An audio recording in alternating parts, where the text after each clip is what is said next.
Daniel 6, versículo 10. Quem achou? Amém. Amém. O irmão Rodrigo tem Bíblia? Ainda não? Então eu quero fazer um compromisso com o casal. Quero dar uma Bíblia para cada um de vocês. Tá bom? Amém? Glória a Deus. Daniel capítulo 6, versículo 10. Quem achou? Amém. Amém? Então abre o seu coração. Diz assim o texto: Daniel, pois, quando soube que o edito estava assinado, uma lei, ele entrou em sua casa. Ora, havia no seu quarto janelas abertas do lado de Jerusalém. E 3 vezes no dia ele se punha de joelhos e orava e dava graças diante do seu Deus, como também costumava fazer. Então, aqueles homens foram juntos e encontraram a Daniel, orando e suplicando diante do seu Deus. Amém? Esse assente.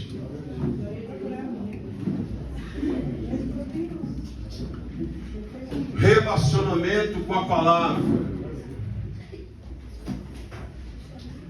Relacionamento com Deus.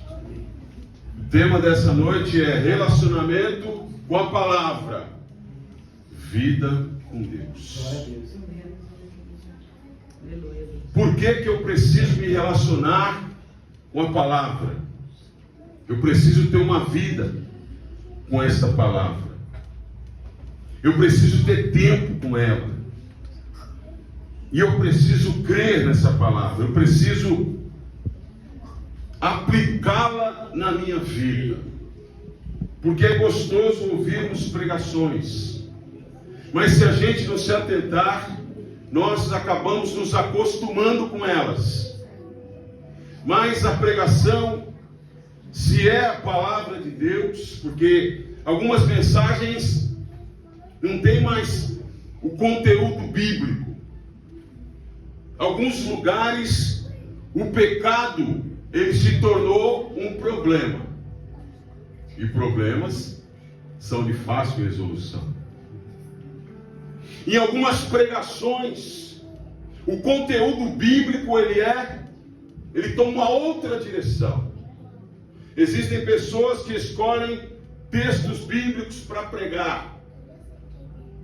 Textos que falam de bênçãos, de prosperidade, de uma vida de glória e de vitória. Mas essa Bíblia que nós estamos pregando aqui nessa noite, todas as vezes que Deus usa alguém para falar de vitória, entenda uma coisa e pega esta senha. Deus está falando: eu vou te colocar no meio da guerra.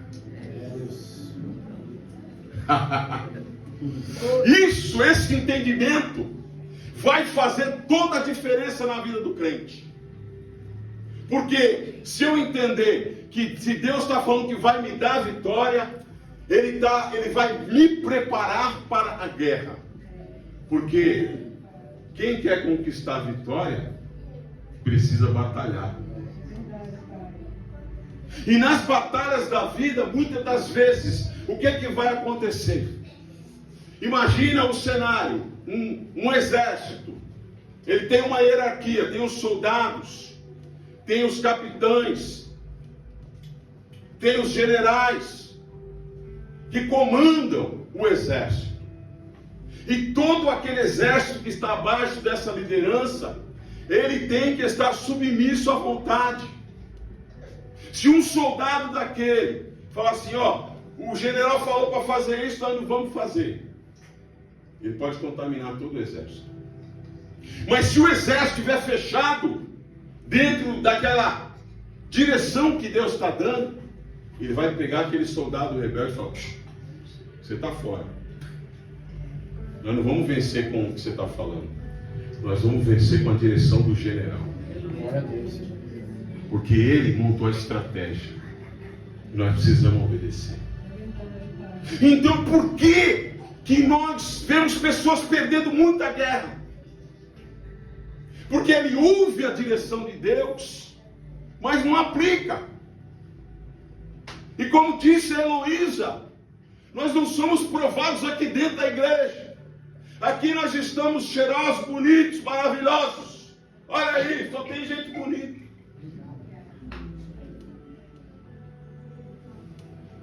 Mas é depois do culto. É depois do culto é que virão as guerras. Talvez você chegar lá na tua casa vai ter a mesma guerra. Mas Deus fala, quanto tempo que essa guerra está lá? Quanto tempo que acontece essa batalha? Aonde você está perdendo a saúde, onde você está perdendo dinheiro, onde você está perdendo a paz. Aonde está a palavra que eu te dei?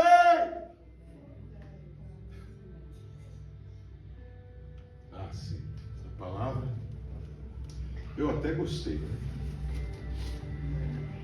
Talvez no outro dia.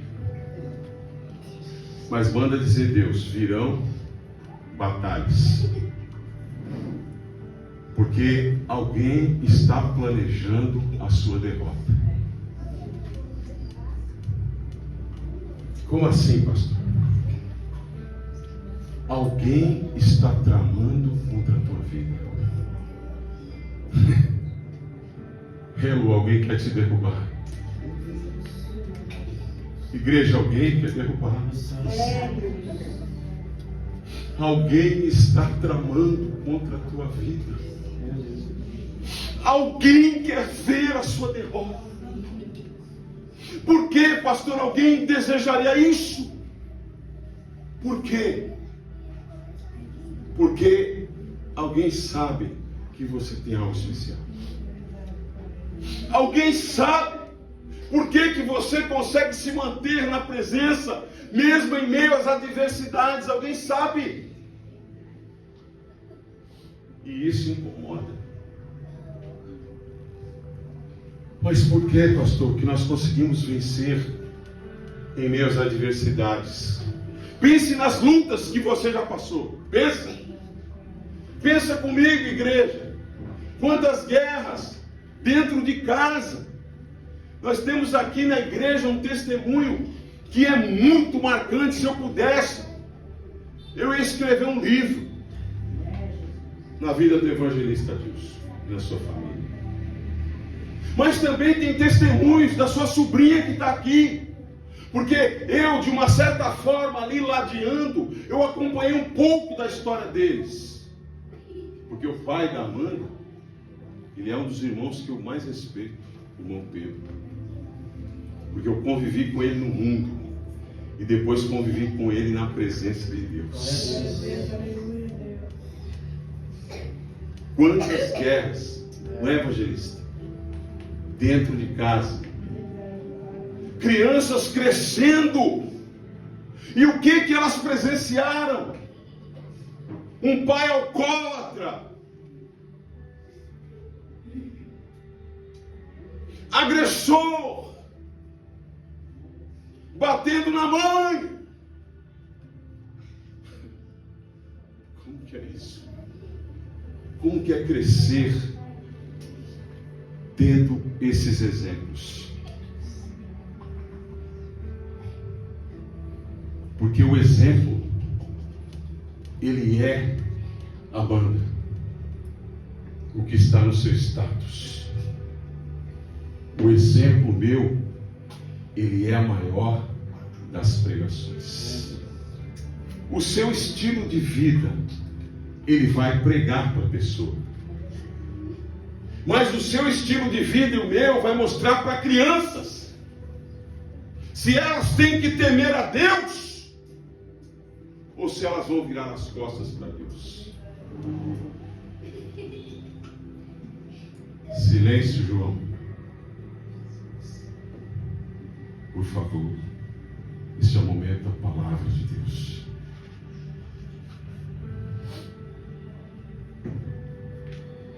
os nossos exemplos, eles são a nossa maior presa.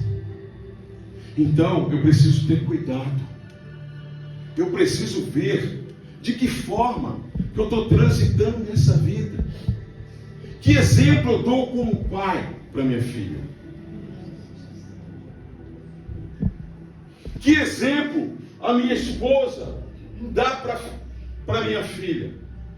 Como pastora, como mulher, como serva, como mãe.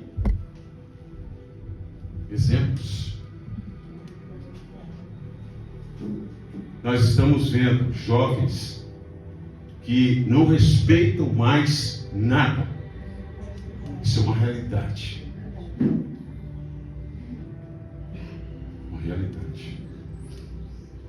Estamos vivendo isso. Jovens que não têm perspectiva de vida.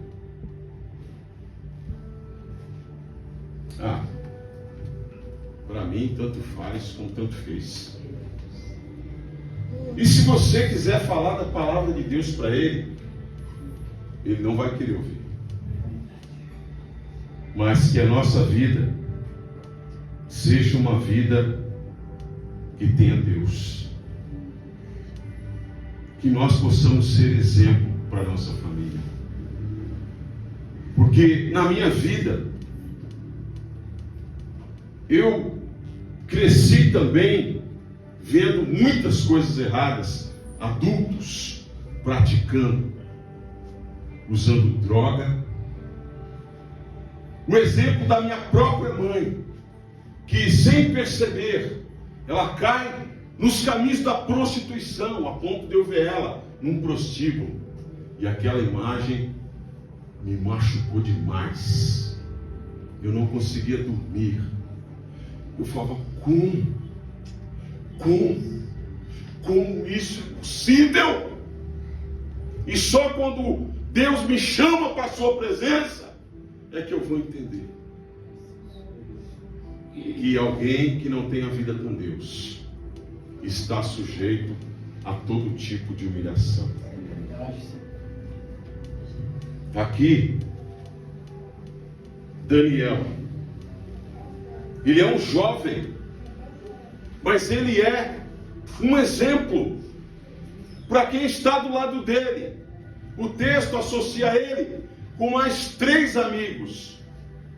Mas tem um momento da vida deles que eles precisam se separar, porque Deus vai usar cada um de uma forma, cada um em um lugar. Deus vai te usar dentro da tua casa. Creia. Deus vai te usar dentro da sua família. Sabe por que Deus quer te usar?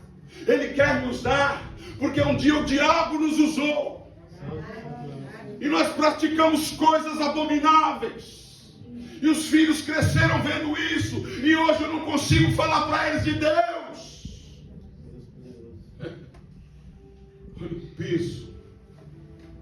peso do exemplo, o peso do testemunho.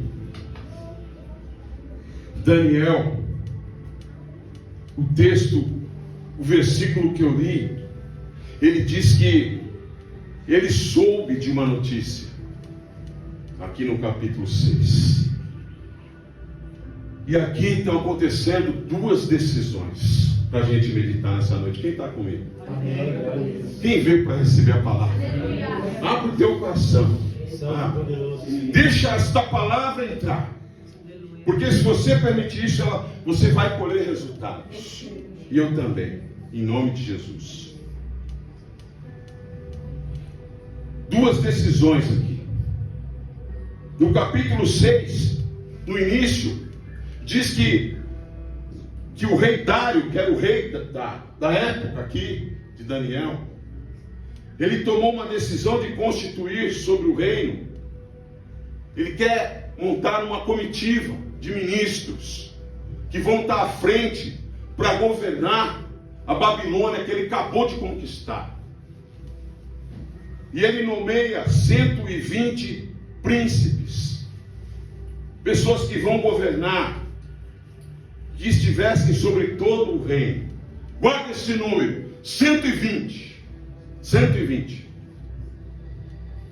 Só que sobre esses 120, ele vai colocar 3 principais que vão coordenar esses 120. E esses 120 vão governar sobre toda a Babilônia. E entre os 3 principais, ele nomeou Daniel. Mas o texto vai dizer que o Daniel, ele sobrepujou os 3 presidentes e os príncipes também. Por quê? Porque ele era mais bonito? Porque ele era mais jovem? Não. Por que o Daniel está se destacando? Porque ele é orgulhoso? Porque ele tem certificados? Não.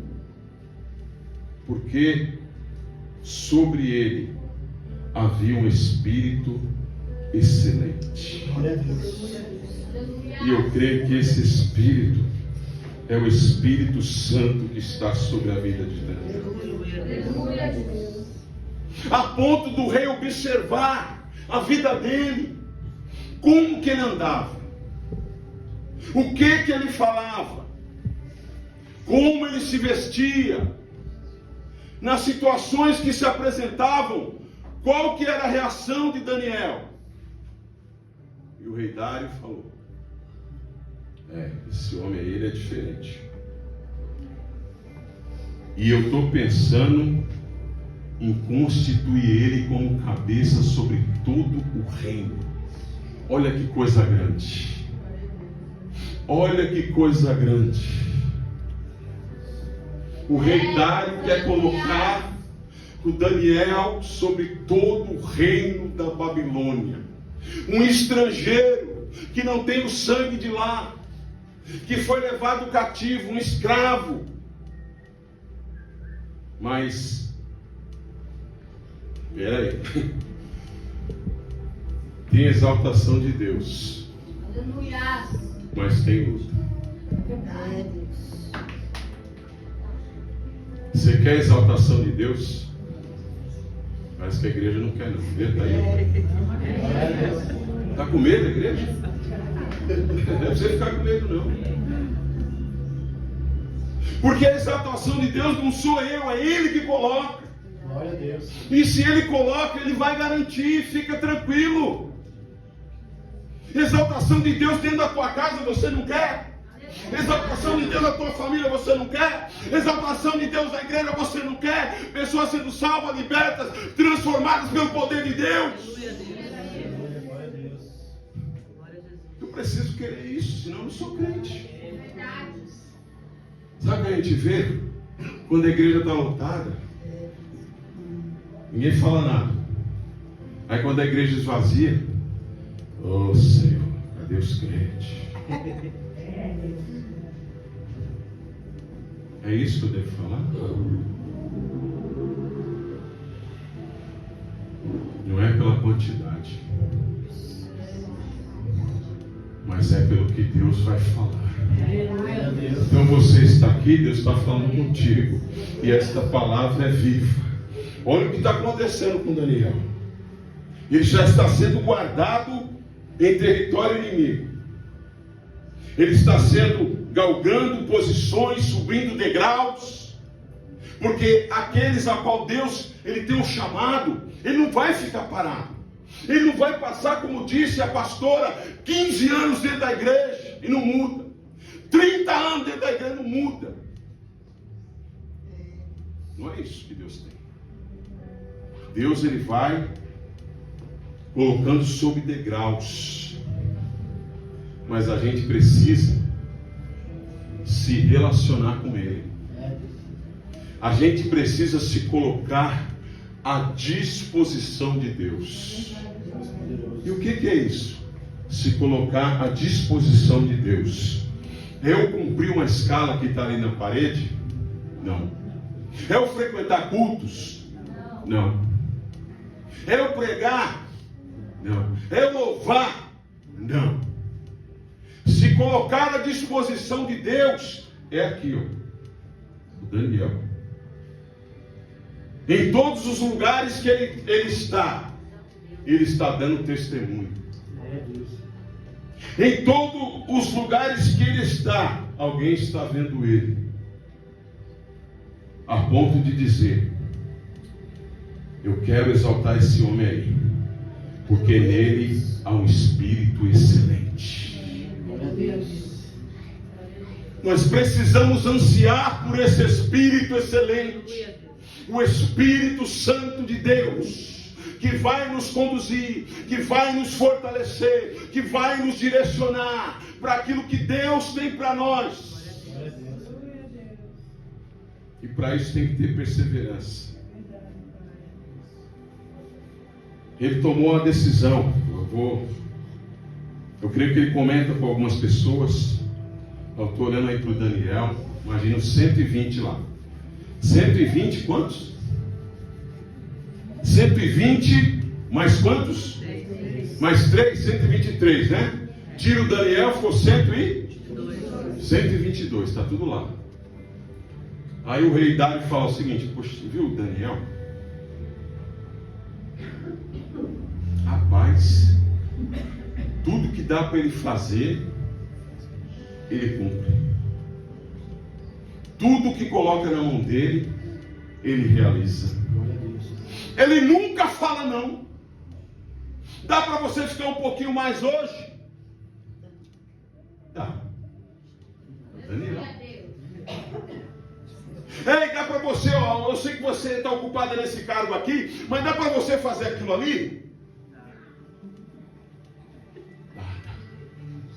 Daniel. Daniel. Puxa, ele é conselheiro. Ele aconselhou reis. Puxa, eu queria tomar uma decisão. E eu queria fazer isso. Falei, espera aí, rei. Posso te dar um conselho? Posso te dar um conselho? Acho melhor você esperar um pouco. Não toma essa atitude agora não. Vamos ver se o senhor pode ir para essa guerra. O senhor já sabe quantos soldados o senhor tem? O senhor sabe quanto o senhor tem de arma? Quantos cavalos o senhor tem? Aliás, rei, você sabe qual é o tamanho do exército inimigo? Não sei não. Rapaz, você abriu minha mente. Acho melhor a gente esperar um pouquinho. Através da vida de Daniel, almas eram salvas. Está tudo aqui no livro de Daniel. A gente poderia criar um seminário aqui no livro de Daniel. Mas é só para ilustrar que o Daniel é um homem. Ele é um ser humano. Mas a vida dele está na mão de Deus. Ele não está em Jerusalém, ele não está no meio da família,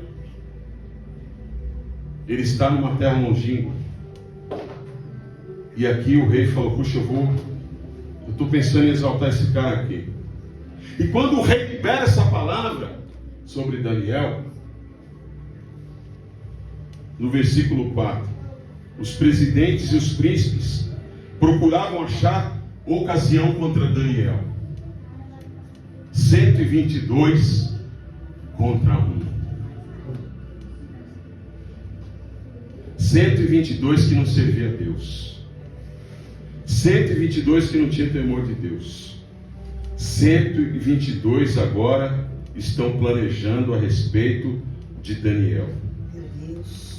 E agora estão reunidos. Daniel não está presente aqui nessa reunião. Mas e aí, e vai colocar esse cara, ele não é nem daqui, para mandar na gente, para governar sobre nós.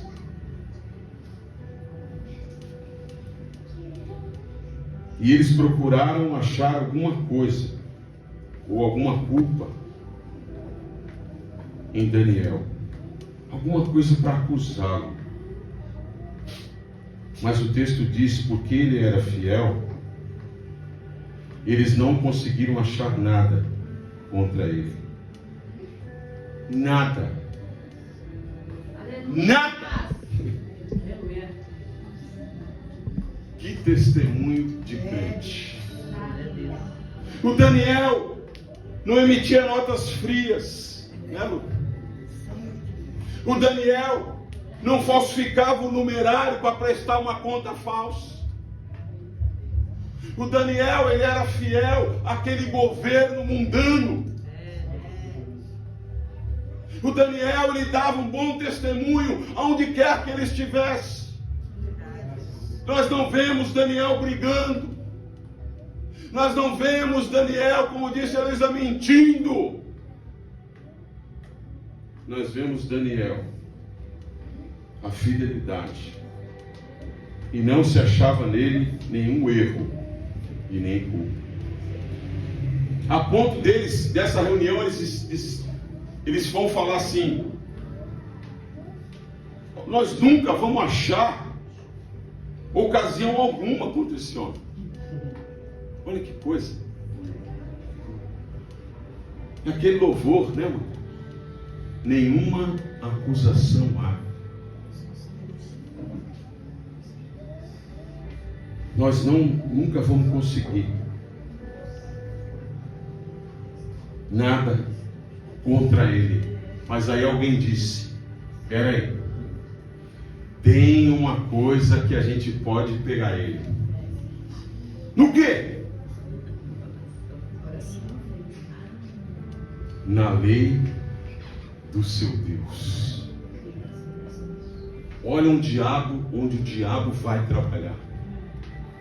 Na palavra de Deus que está sobre nós, na direção de Deus que está sobre nós. O diabo vai falar: eu posso pegar alguma coisa na vida deles, se for contra a palavra de Deus. O próprio Deus virá contra eles. Isso já aconteceu na história bíblica. Puxa, você deu uma boa ideia. E eles se juntam e vão diante do rei e sugerem uma lei, um edito escrito. Olha, na nossa lei, no meio do nosso povo, aqui é a Pérsia que está reinando. No nosso costume, a palavra do rei não pode voltar atrás. Se o rei falar, tem que se cumprir. Vocês estão querendo dizer o quê? Que o Senhor cria uma lei, que ninguém adore outro Deus, nem ore a outro Deus, por um certo período. E se alguém fizer isso, ele vai ser lançado na cova dos leões. E o texto diz que o rei achou isso interessante e assinou esta lei. O plano para parar o crente Daniel. Vocês pararam para dimensionar isso? Planejando te parar. E os inimigos, eles não vão poupar ninguém. Eles não vão economizar artilharia para acabar com nós. Alguém querendo te parar. Deus. Alguém que não quer que você se mova. Alguém que não quer que você assuma nada no reino. E o rei assinou a lei. Assinado. Versículo 9. Pastor, o que é isso? Uma decisão foi tomada. Às escuras, no palácio. O Daniel não está sabendo de nada. Como que é isso? Isso é covardia. Alguém falar por você nas suas costas, na sua ausência. Meu pastor, rapaz. É, irmão. É que Sossego um babado aqui. Covardia. Eu já passei por isso. E ela também. Tem mais alguém? Alguém tramar nas suas costas. Mas alguém que tem o chamado de Deus. Ele toma decisões. O texto diz que ele toma conhecimento. Olha, Daniel, você sabe o que está acontecendo? Não. O rei Dário acabou de assinar um edito. É uma proibição. E é perigoso isso. Daniel, você precisa saber disso. O que é? O que diz essa lei? Qual é essa lei? O que está acontecendo aqui, igreja? Se ele era um dos principais, ele tinha que ser um dos primeiros a saber dessa lei. Então esse conselho do mal aqui, ele está furado. Porque se o rei tivesse um pouquinho de discernimento, ele ia perguntar: peraí, todos estão em concordância com isso? Não, 122, peraí, está faltando um. Está faltando um voto. É Deus, aleluia. Mas não foi isso que aconteceu. O rei assinou aqui na emoção, porque ele se agradou, só ele ia orar só para ele, ele ia receber toda a glória. E o Daniel recebe essa notícia. O que fala essa lei? Fala: a gente não pode ir orar. A gente não pode orar. Durante um período aí, se qualquer pessoa for pega orando a outro Deus, que não seja o rei, ele vai ser jogado na cova dos leões. E agora? É uma situação que eu não pedi. É uma situação que veio para mim. E assim é na vida do cristão. Situações vêm na nossa vida. Situações vêm na nossa casa, na nossa família, na sociedade, na nossa nação. Mas não é a situação que vai direcionar. O que vai fazer diferença vai ser a nossa atitude. O que você vai fazer? E o texto diz que o Daniel, recebendo a notícia que não podia orar, ele entrou na sua casa. Ele não foi para o palácio. Ele não foi debater com o rei Dário. Peraí, rei, essa lei aí, ninguém me consultou, eu não assinei isso aí não. Isso aí não é justo. Que mal tem eu orar para o meu Deus? Aliás, eu oro pelo seu reinado, eu oro pelo seu país, eu oro pela sua nação, eu oro pelas pessoas da tua terra. Ele podia falar isso? Podia. Mas ele foi para a casa dele e tinha um quarto, ele subiu com as janelas abertas e 3 vezes no dia se punha de joelhos e ele orava e dava graças a Deus. Aleluia, Deus. Porque isso já era o costume dele. Então, igreja, aprenda com Daniel. A vida de Daniel, ela era dividida em 3 tempos.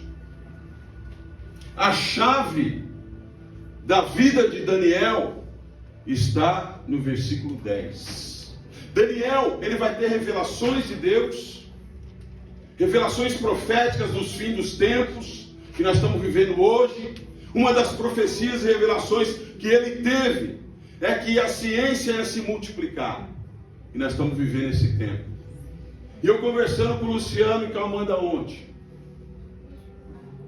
A tecnologia, ela nos dá uma falsa ilusão que nós temos tempo. Mas a tecnologia está escravizando o homem. E a gente tem menos tempo. Menos tempo. Mas na vida de Daniel, a vida dele é dividida em 3 tempos. Ele orava 3 vezes por dia. todos os dias. Em 10 dias, quantas orações ele fazia? Quantas? 30 orações em uma semana e pouco. Em 100 dias, quantas orações ele fazia? 300 orações, quase um ano de oração. Olha que a diferença na vida do crente.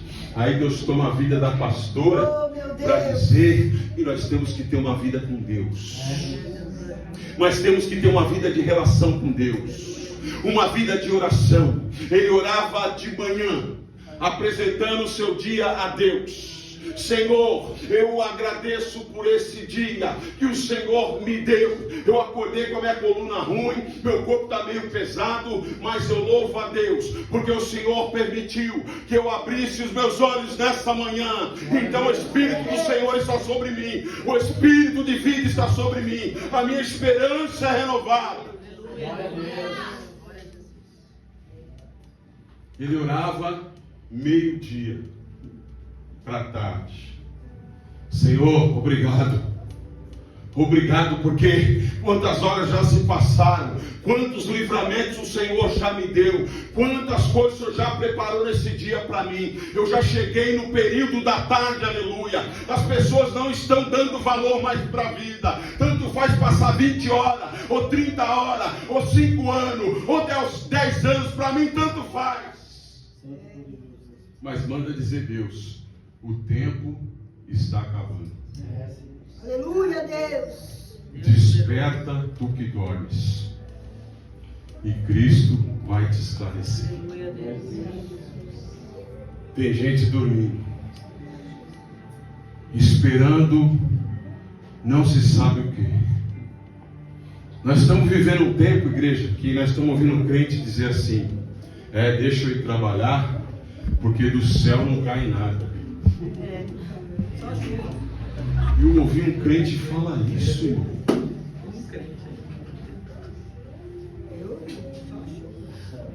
Eu elevo os meus olhos para os montes, de onde me virá o socorro. O meu socorro não vem do monte, não vem do rio, não vem da terra. O meu socorro vem de cima. O meu socorro vem do Senhor. Ele fez os céus e a terra.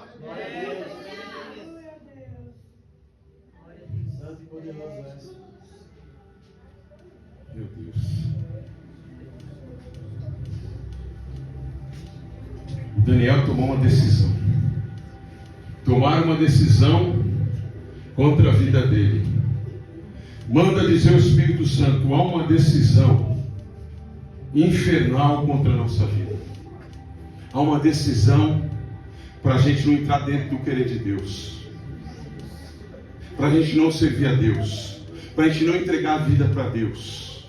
Você conhece alguém na tua casa que está nessa luta? Quem conhece? Alguém que não quer vir para a igreja? Quem conhece? Ela não quer vir. Você convida, ela fala talvez um dia, mas o tempo vai passando. Será que Deus está falando alguma mentira aqui? É um plano para paralisar. Tem gente que é simpatizante da igreja. Não, irmão, glória a Deus, você vai na igreja, hein? Puxa vida, hein? Glória a Deus, hein, que você ora. Glória a Deus que... Puxa vida. Ó, então, glória, vamos lá. Não, aí não. Ora por mim. Ora comigo, por favor. Bom, apresenta minha vida lá. Eu creio nesse Deus aí que você serve. Se você crê realmente, você vai se dedicar a Ele. O versículo 10 é a chave da vida de Daniel. Diante de uma decisão, porque o Daniel, igreja, existe 122 tramando contra a vida dele. Mas na vida desses 122, o diabo está dizendo assim: nós estamos juntos. Nós somos parça, nós corremos junto. Eu estou com você nesse plano aí. Pode mandar que vai dar certo. Mas tem que parar esse crente Daniel aí. Que ele fica orando e não deixa os demônios baixar no terreiro. Você acredita que já aconteceu isso? Já, eu creio. Uma crente mudou do lado do centro de macumba. É. Uma senhora de idade, sozinha. Aleluia, Deus. Ela entrou dentro daquela casinha dando glória ao Senhor, obrigado por essa casinha. No final da minha vida, uma casinha com 2 cômodos, um banheiro, um terreninho lá para me plantar uns tomates. Obrigado, Pai. Só que aquela senhora era uma senhora de oração. E todo dia ela orava. Todo dia ela orava. Todo dia ela punha a toalhinha dela no chão e começava a clamar: Deus, o Senhor é Deus, glória ao teu nome, Senhor, salva minha família, Pai, manifesta, o Espírito Santo catava ela começava a falar em línguas estranhas, dentro daquela casinha simples, Glória a Deus. e ela orava todo dia, Luiz. Aí chegou na sexta-feira, na primeira semana, começou a chegar os filhos do capiroto. Bora. E começou a tocar. Vamos tocar para baixar os bichos. O Zogando, a Zequete. Começaram a gritar. E aí deu meia-noite. E aí deu 1h. Aí eu lembro do profeta Elias: ei, bate mais aí, porque talvez eles foram viajar. Vai estar demorando, já é 2h da manhã, não baixou um pequenininho aqui, um herê. Glória a Deus. Eu creio, Jesus, é desse jeito. Sabe por quê? Lá do lado tinha uma senhorinha orando. É Deus. O Senhor, converte esse povo aqui do lado. Eu sei que eles não te servem, mas eu vou orar todo dia, para que haja salvação aí no meio. Glória a Deus. Em 2 meses, o terreiro fechou. Glória a Deus. O pai de santo se converteu. E aquela turma que estava com ele se converteu. O quê? Só vai servir ao Deus dos crentes? Vou, porque ele me chamou. Mas como ele te chamou? Ele veio do céu e falou comigo. Era que era uma oração de alguém, era um crente de oração, era alguém que perseverava na oração. Manda dizer: Deus, persevera na oração, seja o Daniel. Então, se o Senhor, a quem nós obedecemos o Senhor se converteu, então nós estamos querendo esse Deus também. E orgãs se entregam a Jesus Cristo. E quedes se convertem ao Senhor. E vão virar diáconos e diaconisas para a glória de Deus. E aquele lugar ali do lado vai se transformar numa igreja. Em um lugar que antes era um lugar de mal, agora se tornou um lugar da glória de Deus. Que a sua vida seja esse lugar. Que a sua casa, eu estou profetizando, seja este lugar. Gabriel, põe a mão aí em cima de Maciel, põe aí. Que ela está num sono, irmão, que ela não consegue ficar com os olhos abertos. O diabo quer rabasubinai, quer roubar a bênção desta mulher. Ele está dizendo que o problema está na vassúbia no sangue, que o problema está no coração. Ela não consegue ouvir a palavra. O diabo já colocou bicho no ouvido dela, mas manda dizer ao Senhor: sai dessa vida agora.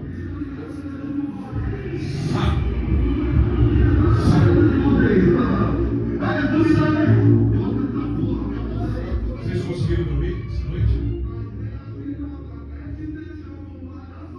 Mas você está olhando para a tua esposa? Você não está percebendo. Você não está. Você está conseguindo ficar com o olho aberto? O que você está sentindo? Você dormiu bem? Igreja, fica atento. Não é só a Maciel. Tem gente que não está conseguindo ficar com o olho aberto. O espírito do roubo está circulando na igreja. Se coloca de pé, igreja. Aleluia, Deus. Deus falou, para de pregar e levanta o clamor.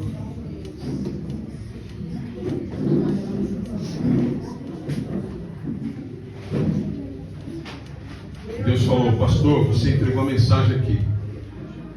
2 decisões, uma para parar a igreja. E eu estou pregando aqui, só que isso não está sendo de agora. Sexta-feira, para essa mulher pregar aqui, irmão, estava vindo assim, ó, subindo e descendo. Não sei se alguém percebeu. Mas quando ela conseguiu entregar a mensagem, ela correu para o banheiro e foi vomitar. Porque nós estamos em guerra. Você acredita que há uma guerra contra você? Mas tem um general de guerra. Ele tomou a decisão de orar. E Deus falou, você pregou já, chega. Agora é hora de clamar. Você não vai orar, e ela vai orar. Você não vai orar. Eu te usei para pregar aqui. Deixa a minha palavra trabalhar. Mas na oração Deus vai falar mais alguma coisa aí. A oportunidade é pastora, chega.